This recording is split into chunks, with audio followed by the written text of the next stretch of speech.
Today I have come with Kali Kannada second standard. This is page number 24.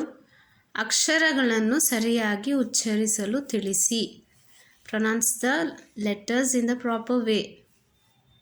This is Pa, Ya, Va, Ta, Cha. ಅಕ್ಷರಗಳನ್ನು ತೋರಿಸಿ ಬರೆಯಿಸಿ.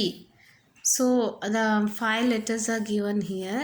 You need to just copy and write in the given lines and trace the dots. ಪದಗಳನ್ನು ಓದಿಸಿ. Read the words. ಜಯ, ಜಪ, ನಟ, ಉಮಾ, ಮಯ,